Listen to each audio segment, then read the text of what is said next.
This is me. That's my audience. Wave, everybody. Okay.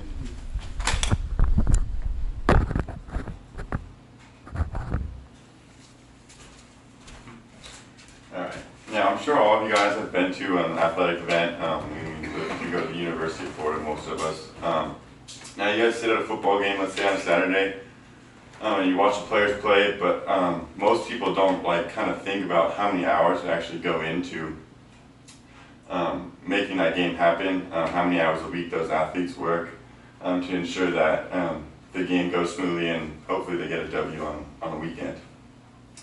So hopefully at the end of this, my research can persuade you guys to support the paying of college athletes because they do put in a lot of work and they're not properly compensated at this point in time, because most people have just followed the old ways as college athletics is kind of an amateur sport, so college athletes can't get paid for their performance on the field and how they act. So according to CBS Sports, about 70% of the public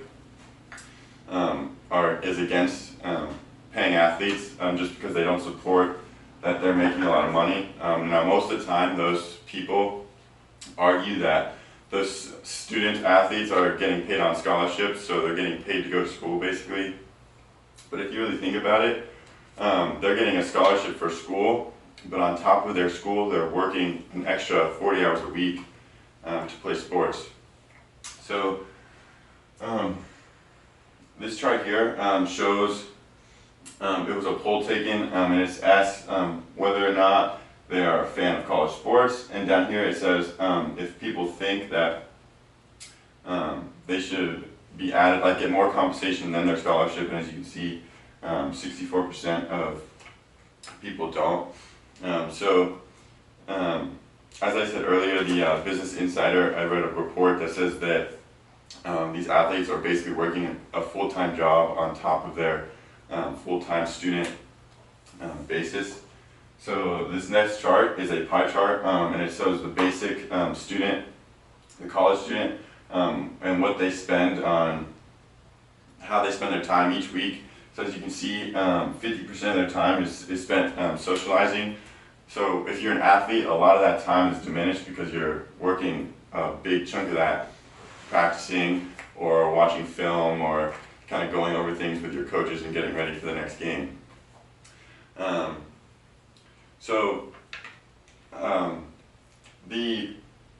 The big difference between students and athletes is kind of having to learn how to juggle that idea of being a full-time student and also being a full-time athlete. So they have to juggle basically two whole full-time positions, and that's why I believe that they should be paid.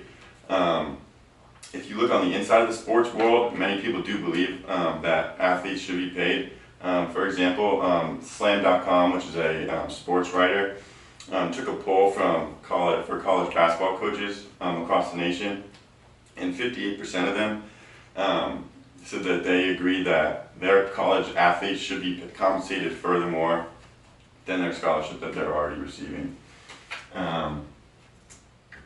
So this next chart shows that average time in hours per day during the week that the different sports are playing.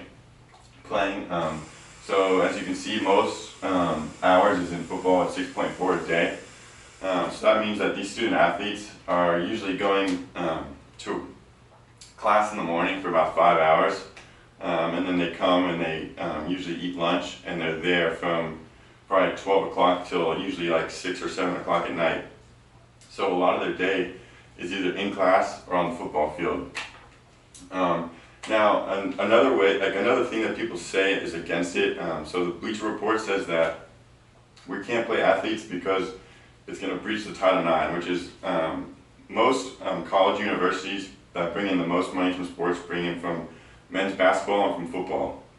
So it's going to be very difficult for college athletes to be paid evenly without violating the Title IX, which says that money needs to be distributed evenly across all sports, men's and women's.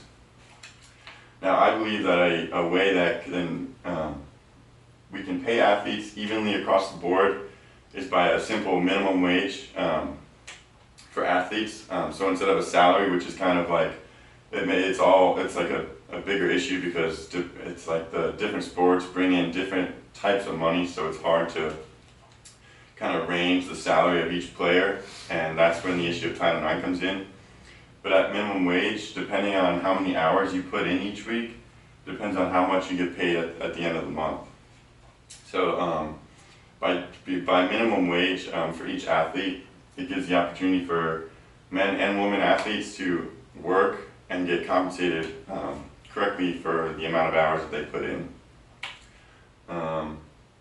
Yeah, so that's pretty much all I have. Do you guys have any questions? Do you think that like the hours would be included, be like travel time and game time? Because so let's say football's traveling to Texas, would you include like that travel time? Do you think that should be justified? So the travel time itself, I wouldn't, but so let's say they leave on a Thursday. Now the travel time is just kind of like their rec time because they're not really working. But as soon as they touch down and they're in meetings and every time they're with a coach and they're learning and they're working out with a coach, they're earning minimum wage. Makes sense. Any other questions? I know you talked about scholarship, but wouldn't you argue that since they also have access to a lot of other things that normal college kids don't, like healthcare and their athletic trainers, nutrition, they get mini meals a day for free, wouldn't you argue that, I mean, that's compensation too? I know they have a scholarship for school, but being a part of an athletic team, they also get so many other things and perks that normal students don't either. I think that many students that aren't in sports who are earning scholarships, I mean there's full ride scholarships for academics that also do include like meal plans and stuff like that. So when student athletes get their scholarship, that scholarship does include meals that many people don't get, but also other students that aren't necessarily in athletics still get scholarships that include meal plans, but they're not working 40 hours a week on top of their school. Any other questions?